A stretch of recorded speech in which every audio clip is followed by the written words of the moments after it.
Hello दोस्तों, आपके अपने YouTube channel AK math classes में स्वागत है। मैं अखिलेश कुमार आज कुछ ऐसे क्वेश्चंस को ले रहा हूं जो कि सभी एग्जाम के लिए बहुत ही महत्वपूर्ण है। महत्वपूर्ण क्वेश्चन है, मैथ का क्वेश्चन ले रहा हूं और ये सभी एग्जाम के लिए बहुत ही इम्पोर्टेंट है। बैंक हो, एसएससी हो या रेलवे हो, ग्रुप डी हो या एनटीपीसी हो या आरआरबी जेई हो या सीडीपीओ हो या और ऑल एग्जाम के लिए, सभी के लिए क्या है, बहुत ही महत्वपूर्ण है। तो देखते हैं कि पहला सवाल क्या है। सिर्फ जितना हम पढ़ाएंगे सिर्फ आप उसको तैयारी करके जाइए ना, आपका काम हो जाएगा।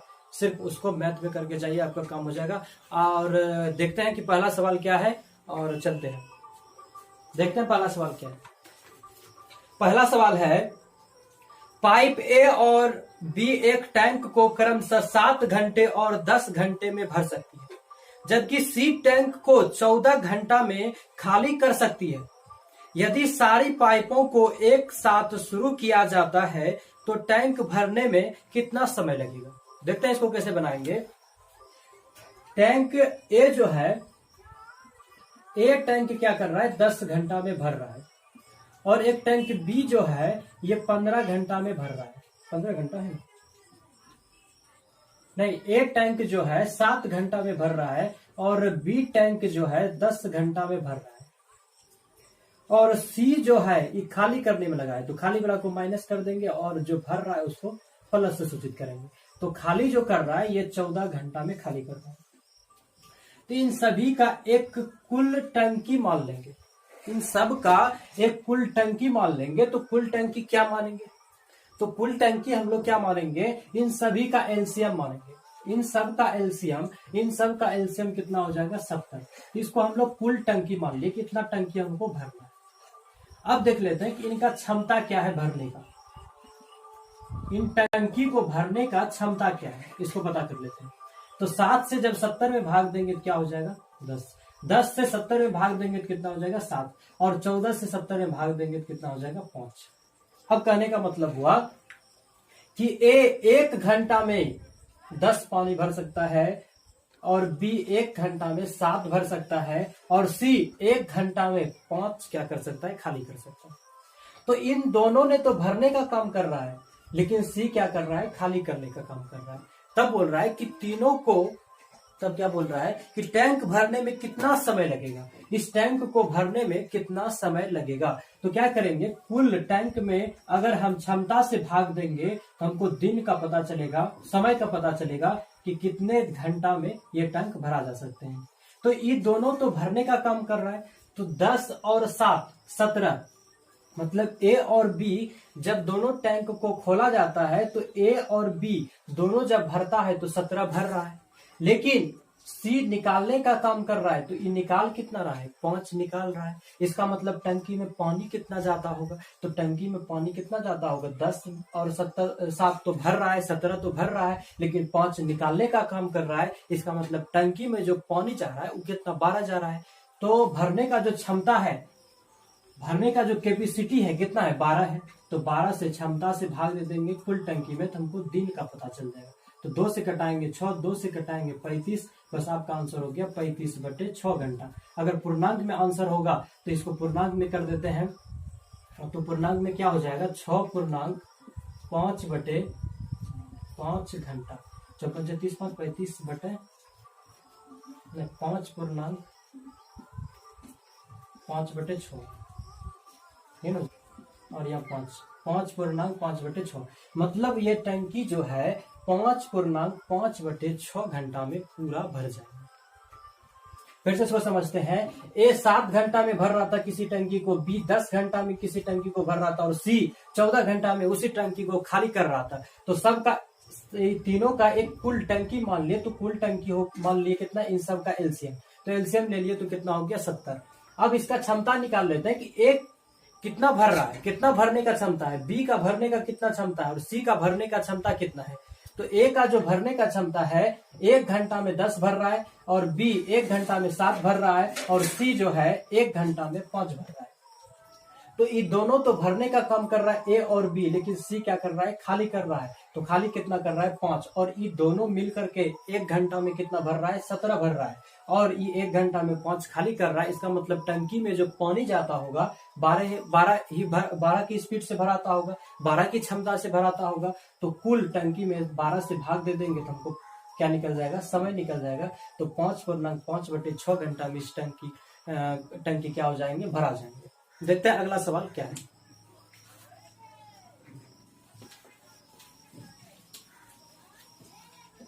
हमको उम्मीद है कि आप लोग को ये वीडियो, ये सभी क्वेश्चन समझ में आते होंगे। अगर समझ में आता है तो चैनल को सब्सक्राइब कीजिए और बगल में बेल आइकन घंटी होगा, उस घंटी को दबा दीजिएगा। और हाँ, बगल में घंटी को जैसे दबाइएगा तो ऑल लिखा रहेगा, उस ऑल पर क्लिक कर दीजिएगा। इससे क्या होगा कि जितने भी वीडियो अपलोड करेंगे सभी का नोटिफिकेशन आपके पास जाते रहेगा, जिससे आप उस वीडियो का आनंद ले पाएंगे। देखते हैं अगला क्वेश्चन क्या है।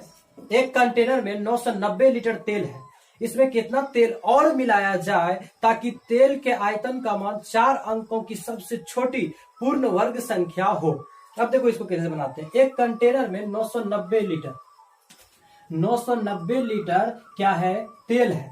इसमें कितना तेल और मिलाया जाए ताकि तेल के आयतन का मान 4 अंकों की सबसे छोटी पूर्ण वर्ग संख्या हो। तो 4 अंकों की सबसे छोटी पूर्ण वर्ग संख्या, तो इसको ऑप्शन से बनाएंगे। ऑप्शन पहला है 124 लीटर, और दूसरा ऑप्शन है 166 लीटर, और तीसरा ऑप्शन है 104 लीटर, और चौथा ऑप्शन है 130 लीटर। इसको चेक करते हैं ऑप्शन से, कितना पानी और मिलाया जाए जो कि 4 अंकों की पूर्ण वर्ग संख्या होगा। तो 990 में पहला ऑप्शन जोड़ करके देखते हैं 124, इसको जोड़ेंगे तो कितना हो जाएगा, 4, 9 2 11 हो गया, 9 1 10, 1014 का क्या पूर्ण वर्ग संख्या होगा? क्या इसका पूर्ण वर्ग संख्या निकलेगा 1024 14 का? कभी नहीं निकलेगा, नहीं 11 होगा, 1114 होगा।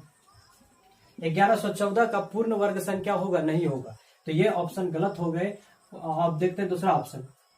तो 990 में जब 166 जोड़ेंगे तो 6 की 6 योग, 9 6 15 के 5, 9 1 10 1 11, 1156 वर्ग बनना चाहिए उसका। तो ये दोनों का क्या होगा, 1156 का वर्ग बन रहा है, 34 गुना 34 वर्ग बन रहा है। अगर पूर्ण घन का था तो 3 गो में से 3 गो अगर जोड़ा लगता तब वह पूर्ण घन हो जाता। लेकिन पूर्ण वर्ग कह रहा है, पूर्ण वर्ग में क्या कितना संख्या देखेंगे, 2 संख्या का वर्ग होना चाहिए। तो 34 गुना 34 करेंगे तो 1156, तो ये क्या हो गया, पूर्ण वर्ग हो गया। लेकिन 1114 का पूर्ण वर्ग नहीं होगा, इसलिए ऑप्शन नंबर कौन होगा, बी नंबर ऑप्शन होगा। बस आपका आंसर हो गया। देखते हैं अगला क्वेश्चन क्या है। अगला क्वेश्चन है, सिंधु और बिंदु की आयु का योग 30 वर्ष है और उनकी आयु का गुणनफल 221 है, उनकी आयु कितनी है? सिंधु और बिंदु का आयु का योग जो है 30 है, और सिंधु और बिंदु का जो गुणनफल है वह 221 है। बात यहां तक क्लियर है। इसको भी ऑप्शन से बनाएंगे, तुरंत चुटकियों में इसको बना सकते हैं। पहला है 15 वर्ष, 15 वर्ष। फिर बी नंबर में है 17 वर्ष, 13 वर्ष, और सी नंबर में है 16 वर्ष, 14 वर्ष, और डी नंबर में है 18 वर्ष, 12 वर्ष। इसको कैसे बनाएंगे, पहले देखेंगे कि सिंधु और बिंदु, पहले इसमें देखेंगे पहला कंडीशन में कि सिंधु और बिंदु की आयु का योग 30 पूर रहा है, तो 15 और 15 30 पूर रहा है, 17 और 13 30 पूर रहा है, 16 और 14 30 पूर रहा है, 18 और 12 30 पूर रहा है। मतलब इसमें सब सेटिस्फाई कर रहा है। लेकिन अगला देखेंगे कि इसमें कौन कर रहा है, तो सिंधु और बिंदु का जो गुणनफल होना चाहिए 221 होना चाहिए। तो 221 होना चाहिए, मतलब लास्ट में 1 होना चाहिए। तो ये 25 25 5 होगा लास्ट में, ये ऑप्शन गलत। दूसरा देखेंगे 7 या 21, इसका मतलब ऑप्शन यही सही होगा। तो आगे हमको चेक नहीं करना है, ऑप्शन नंबर बी आपका सही हो जाएगा। लेकिन देख लेते हैं, देखो 6 चौक 24, 4 आता है लास्ट में, लेकिन यहाँ पे कितना है 1, तो ये भी ऑप्शन गलत हो गया। 8 दूनी 16, 6 आ रहा है लास्ट में, इसका मतलब ये भी ऑप्शन गलत हो गया। तो आपका ऑप्शन नंबर कितना हो जाएगा, ऑप्शन नंबर हो जाएगा बी 17 वर्ष और 13 वर्ष। बस आपका आंसर हो गया। अगला सवाल देखते हैं कि अगला सवाल क्या है।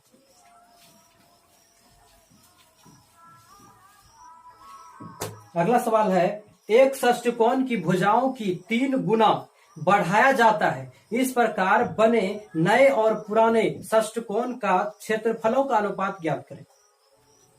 तो एक षष्ठकोण की भुजाओं की 3 गुना बढ़ाया जाता है। अगर पहला षष्ठकोण A1 अगर 1 होगा तो दूसरा षष्ठकोण A2 कितना हो जाएगा, इसका 3 गुना। बस हो गया, आंसर हो गया। बस अनुपात कर देते हैं। अनुपात बराबर लिखेंगे कि बोला था नए षष्ठकोण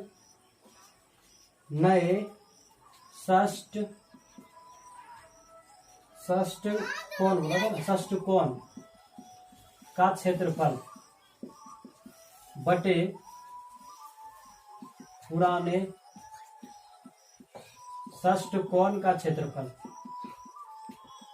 और इनका फॉर्मूला होता है √3/4 गुना भुजा स्क्वायर। तो भुजा कितना पहला है A1 का स्क्वायर होता है, तो षष्ठकोण बोला है तो 6 से गुना कर देंगे। फिर √3/4 गुना भुजा स्क्वायर, तो दूसरा भुजा है A2, इसका स्क्वायर कर देंगे। षष्ठकोण है तो 6 से गुना कर देंगे। ये √3/4 खत्म, √3/4 खत्म, 6 से 6 खत्म। A1 का वैल्यू कितना है 1 का स्क्वायर कितना होता है 1, और उसके बाद A2 कितना है 3 का स्क्वायर कितना होता है 9। इसको अनुपात में बोला था तो 1:9। बस आपका यही आंसर हो गया। बस कुछ नहीं करना है, बस आपका आंसर हो गया। क्या बोला था फिर से समझते हैं। एक षष्ठकोण की भुजाओं की 3 गुना, तो अगर पहला भुजा 1 है तो दूसरा भुजा कितना होगा, इसका 3 गुना, मतलब 3 होगा। तो अनुपात बोला था, अनुपात बताइए कि नए षष्ठकोण का क्षेत्रफल बटे पुराने षष्ठकोण का क्षेत्रफल का अनुपात क्या होगा। तो नए षष्ठकोण का क्षेत्रफल बटे पुराने षष्ठकोण का क्षेत्रफल, तो समबाहु त्रिभुज का क्षेत्रफल लगाएंगे और षष्ठकोण बनाने के लिए 6 से गुना कर देंगे, तो ये षष्ठकोण का क्षेत्रफल निकल जाएगा। तो वही कि √3/4 गुना भुजा स्क्वायर, भुजा पहला था A1 का स्क्वायर हो गया, गुना षष्ठकोण बनाने के लिए 6 से गुना कर दिए। उसी प्रकार क्या किए नीचे में √3/4 गुना भुजा स्क्वायर, भुजा कितना था A2 का स्क्वायर कर दिए, षष्ठकोण बनाने के लिए 6 से गुना कर दिए। बस आपका आंसर हो गया। क्या आंसर हो गया, √3/4 गुना √3/4 खत्म हो गया, 6 से 6 खत्म हो गए। A1 1 है, 1 का स्क्वायर 1 हो गया। A2 कितना है 3 का स्क्वायर कितना होता है 9, तो 1:9। बस आपका आंसर, बस आपका आंसर हो गया। बस इतना ही काम करना है। अगला सवाल चलते हैं, देखते हैं। अगर समझ में आता है तो चैनल को जरूर सब्सक्राइब कीजिए और लाइक कीजिए। इससे क्या होगा कि हमें एक, अगला सवाल देखते हैं क्या है। 2 स्थानों A और B के बीच की दूरी 245 किलोमीटर पर घंटा है। दोनों कारें एक ही समय में A और B से चलना शुरू करती है और क्रमशः 40 किलोमीटर पर घंटा और 30 किलोमीटर पर घंटा की गति से चलती है, तो वे कितने समय बाद एक दूसरे को मिलेगी। एक कार A से जा रहा है B की ओर और B से एक कार किसके पास आ रहा है A की ओर। A जो B की ओर जा रहा है किस स्पीड से जा रहा है, 40 किलोमीटर पर घंटा की स्पीड से जा रहा है, और B जो A की ओर आ रहा है 30 किलोमीटर पर घंटा की स्पीड से जा रहा है, और इन दोनों का जो दूरी है 245 किलोमीटर। अब बोल रहा है कि वे एक दूसरे से कितने समय में मिलेंगे, कितने समय के बाद एक दूसरे को मिलेंगे। तो कितने समय के बाद मिलेंगे, समय पूछा है, तो समय बराबर हम लोग जानते हैं दूरी बटा क्या होता है चाल। दूरी बटा क्या होता है चाल। बस आपका आंसर हो जाएगा तुरंत। तो चाल जब विपरीत दिशा में रहेगा तो चाल क्या होगा, जुटेगा। अगर चाल विपरीत दिशा में रहेगा, अगर एक ट्रेन इधर से आ रहा है, एक ट्रेन इधर से आ रहा है, या एक कार इधर से आ रहा है, एक कार इधर से आ रहा है, तो दोनों का चाल जुटेगा। अगर दोनों एक ही दिशा में जा रहा है, एक कार इधर जा रहा है, दूसरा भी कार इधर ही जा रहा है, तो उसका चाल घटेगा। तो देखते हैं इसको कैसे बनाएंगे। इनका दूरी कितना दिया है 245, और दोनों अलग अलग दिशा में जा रहा है। A B की ओर जा रहा है, B A की ओर जा रहा है, तो दोनों का चाल क्या होगा, जुटेगा। तो दोनों का चाल जब जुटेगा तो कितना हो जाएगा 70। बस इसको कटा देंगे, आंसर हो जाएगा। 5 से कटाएंगे 5 चौक 20, 9 45, 5 से कटाएंगे कितना हो जाएगा 14 हो जाएगा। 7 दूनी 14, 7 49, तो कितना हो गया 7/2। इसको भाग दे देते हैं तो कितना हो जाएगा 2 तिया 6, मतलब 3.5 घंटा। 3.5 घंटा में क्या करेंगे, कार A और कार B दोनों एक दूसरे से क्या करेंगे, मिल जाएंगे। कितने घंटा में, 3.5 घंटा, मतलब 3.1/2 घंटा में दोनों कार एक दूसरे से मिल जाएंगे। चलते हैं अगले क्वेश्चन की और देखते हैं अगला क्वेश्चन कैसे। जब भी विपरीत दिशा में चाल रहेगा तो चाल जुटेगा, जब भी एक दिशा में चाल रहेगा तो चाल घटेगा। अगला क्वेश्चन देखते हैं किससे बनेगा।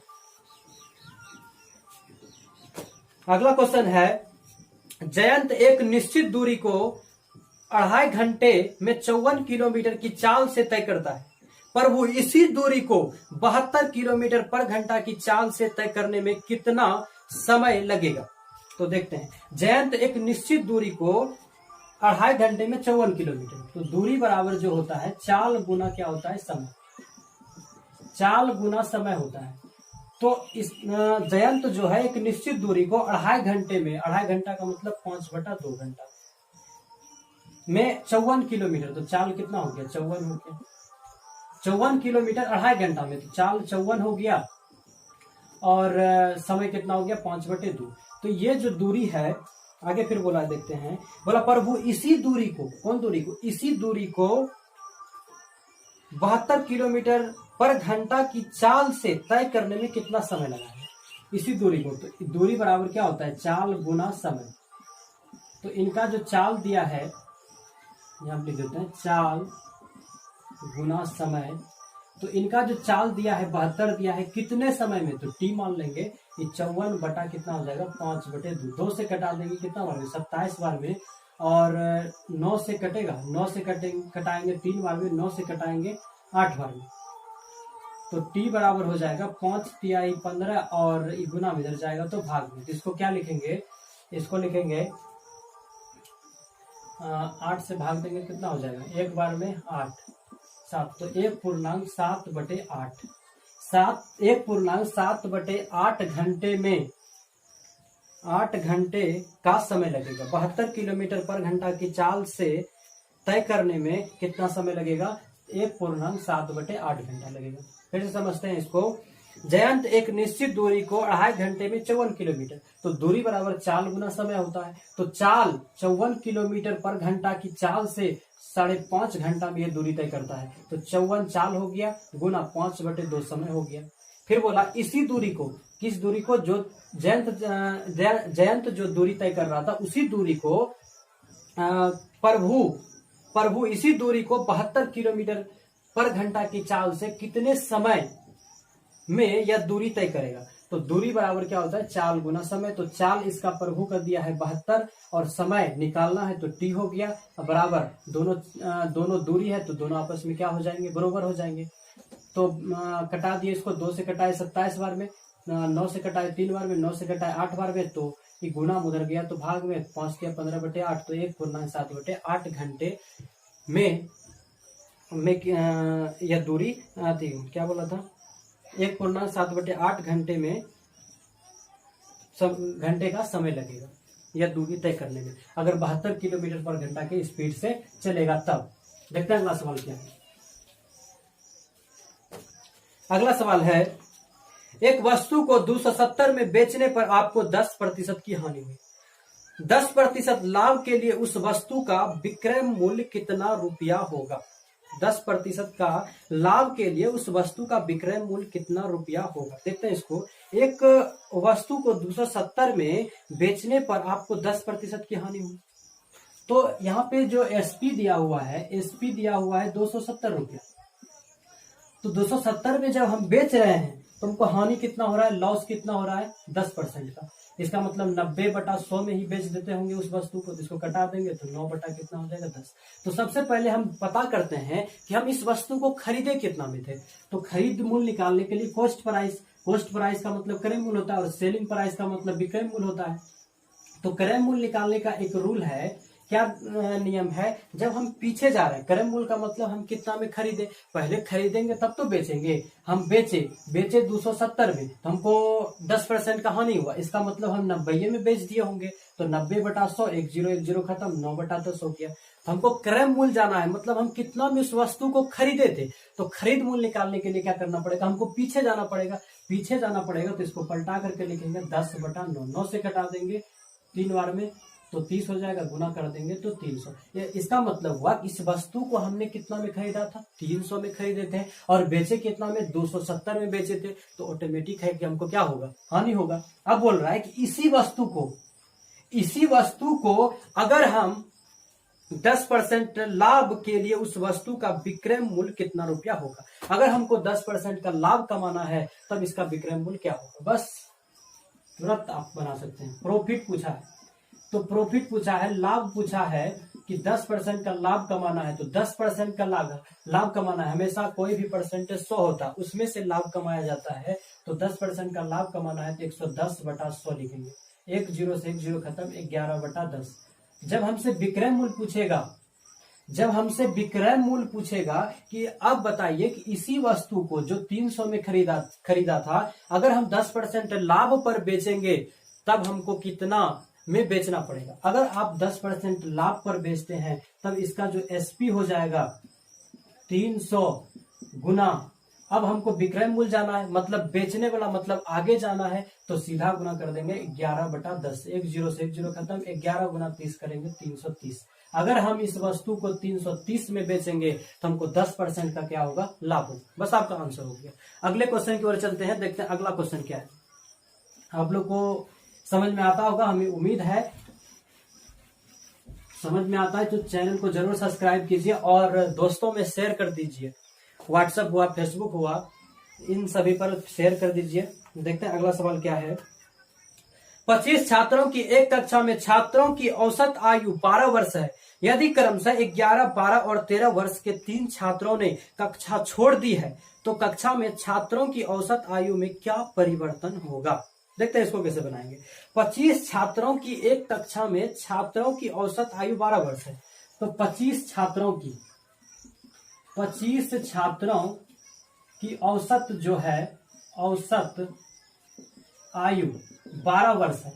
तो इनका योग, कुल योग कितना हो जाएगा, इनका जो योग हो जाएगा, तो योग निकालने के लिए क्या करना पड़ता है, 25 गुना 12। तो 25 गुना 12 करेंगे। 25 छक्का 150, 25 12 300, मतलब इनका योग आ गया 300। 2500 छात्राओं का जो योग आ गया, कितना आ गया, 300। उसके बाद बोलता है कि 11 वर्ष, यदि क्रमशः 11 वर्ष, 12 वर्ष और 13 वर्ष के 3 छात्रों ने कक्षा छोड़ दी। तो 3 छात्र कक्षा छोड़ा, तो 3 छात्र कक्षा छोड़ दिया, 11 वर्ष का, 12 वर्ष का और 13 वर्ष का। तो कितना हो गया, 36। मतलब कुल योग कितना हो गया, 36। मतलब 36, कुल योग 36 हुआ। मतलब 36 को जो है 36 छोड़ दिया। अब 36 क्या है, जैसे मान लो 25 छात्रों की औसत और 12 वर्ष था, सभी का 12-12 वर्ष का था, तो उसमें से कुल योग जो हुआ 300 वर्ष हुआ। 300 वर्ष हुआ, ठीक है। अब 3 छात्र कक्षा छोड़ दिया, 11 वर्ष का, 12 वर्ष का और 13 वर्ष का। तीनों छात्र कक्षा जब छोड़ दिया तो कुल योग कितना हो गया, 36 वर्ष। मतलब 36 वर्ष 300 टोटल वर्ष था, 300 टोटल वर्ष में से 36 वर्ष क्या हो गया, खत्म हो गया, मतलब छोड़ दिया। तो अब 3 लड़का छोड़ दिया, तो अब कितना लड़का बचा होगा, 22 लड़का बचा होगा। शेष कितना, तो शेष 22 छात्र बचा होगा। तो 22 छात्रों का औसत आयु, तो 22 छात्र का औसत आयु हमको निकालना है कि अब जो 22 छात्र बचा, इनका औसत क्या है। तो शेष 22 छात्र बचा है, तो इनका औसत क्या होगा, तो 300 में से, 300 टोटल योग था, 300 टोटल योग में से 36, 3 लड़का छोड़ दिया, मतलब 36 वर्ष तक का छोड़ दिया। 300 टोटल वर्ष था, 300 वर्ष में से 36 वर्ष छोड़ दिया। इसका मतलब बचा कितना, तो बचा कितना होगा, तो 300 में से 36 को घटा देंगे और 22 से क्या कर देंगे, भाग दे देंगे। अब 22 से क्यों भाग देंगे, औसत बराबर होता है कुल योग बटे कुल संख्या। तो कुल योग जो बचा होगा, 300 में से 36 घटाएंगे, वही कुल योग कहलाएगा। कि अब जो लड़का बचा है, अब लड़का बचा कितना, लड़का का जो औसत योग बचा है कितना बचा है, तो 300 में से 36 घटाएंगे तो कितना हो जाएगा, 4 हो जाएगा। और यहाँ बचा 9, 9 3 गया 6 हो गया, और 264 बटे कितना हो गया, 22। तो इसको कटा देते हैं, इसको कटाएंगे, 11 दूनी 22, 11 से कटाएंगे, 11 दूनी 22, 11 चौक 44, 2 से कटाएंगे 12। तो इनका जो औसत आ गया, कितना आ गया, 12 वर्ष आ गया। शेष 22 छात्रों का जो औसत औसत आयु है कितना है 12 वर्ष है। तब बोलता है आगे क्या बोलता है सवाल में, कक्षा में छात्रों की औसत आयु में क्या परिवर्तन हुआ। कुछ परिवर्तन हुआ। पहले 25 छात्रों की औसत आयु 12 वर्ष था और अब 3 छात्र कक्षा छोड़ करके चल गया, तो अब बचा 22 छात्र। 22 छात्रों का औसत आयु कितना है 12 वर्ष है। तो औसत में कोई परिवर्तन नहीं हुआ। औसत में कोई परिवर्तन नहीं, कोई परिवर्तन नहीं हुआ। मतलब क्या हो गया, 0 हो गया। आंसर आपका क्या हो गया, 0, क्योंकि औसत में कोई परिवर्तन ही नहीं हुआ। पहले 12 वर्ष था, 3 लड़का छोड़ के जाने के बाद भी उसका कुछ नहीं बिगड़ा, वो अभी भी औसत कितना है 12 वर्ष ही है। तो कोई परिवर्तन ही नहीं हुआ है, तो औसत में कोई परिवर्तन नहीं हुआ है। इसका मतलब आंसर कितना हो गया, 0 हो गया। बस आपका आंसर। अगला क्वेश्चन चलते हैं, अगला क्वेश्चन देखते हैं। देखो इसको कैसे बनाएंगे, इतना झोल झक्कर नहीं करना है, बस चुटकियों में इसको बनाना है। देखो कैसे बनाते हैं। सीधा बोला 25 छात्रों का औसत आयु 12 है, तो 25 गुना 12 करेंगे, 25 गुना 12 करेंगे बराबर हो गया 300। 3 लड़का छोड़ करके चल गया, 11 वर्ष 12 वर्ष 13 वर्ष का। इसका मतलब सबको जोड़ लेंगे तो 36 वर्ष का लड़का चल गया। 36 कुल योग में से 36 को घटा देंगे तो बचा कितना 264। और 3 लड़का छोड़ करके चल गया है, इसका मतलब कितना छात्र बचा है 22 छात्र बचा है। तो 22 का औसत क्या हो जाएगा, 22 छात्रों का औसत कितना हो जाएगा। तो 22 छात्रों का औसत 22 से इसमें भाग दे देंगे, कट जाएगा क्या बार में 12 बार में। इसका मतलब 22 छात्रों का औसत कितना है 12 वर्ष है, और 25 छात्रों का औसत कितना था 12 वर्ष था। तो बोला कि औसत में क्या परिवर्तन हुआ। औसत में तो कुछ भी परिवर्तन नहीं दिख रहा है, क्योंकि पहले भी 12 था और अभी भी 12 है, तो औसत में कोई परिवर्तन नहीं हुआ। इसका मतलब आंसर क्या हो जाएगा आपका 0। देखो चुटकियों में इसको बना सकते हैं, इसलिए उसको समझाना था, इसलिए उसको विस्तार से बताए। और बनाना हो तो तुरंत इसको बना सकते हैं। बस आपको ऐसे एग्जाम में करना है, उससे उतना भाषण नहीं लिखना है। एक सवाल और देखते हैं। एक सवाल क्या है, बोला अमर अर्पण द्वारा तय की गई दूरी का 5/7 भाग अर्पण द्वारा वही दूरी तय करने में लिए गए समय के 7/8 भाग में तय करता है। यदि अर्पण को पूरी यात्रा तक रुकने में 40 मिनट का समय लगता है, तो समान दूरी तय करने में अमर को कितना मिनट लगेगा। देखते हैं इसको कैसे बनाएंगे। अमर अर्पण द्वारा तय की गई दूरी का 5/7 भाग अर्पण द्वारा वही दूरी तय करने में लिए गए समय के 7/8 भाग में तय करती है। तो यहां पे लिखेंगे दूरी और समय लिख देंगे। तो दूरी जो है 5/7 भाग कर रहा है, तो 5/7 लिख देंगे। और समय कितना लग रहा है, तो समय लग रहा है 7/8 भाग। बस इसको तुरंत सॉल्व कर लेंगे, देखते हैं कैसे बनाएंगे। हमको दूरी और समय दिया है, इसका मतलब चाल निकालना पड़ेगा। तो चाल बराबर होता है दूरी बटा समय। तो दूरी कैसे निकालेंगे, दूरी बटा समय होता है। तो दूरी कैसे निकालेंगे, कोना कोनी गुना कर देना है। कोना कोनी क्या कर देना है, गुना कर देना है।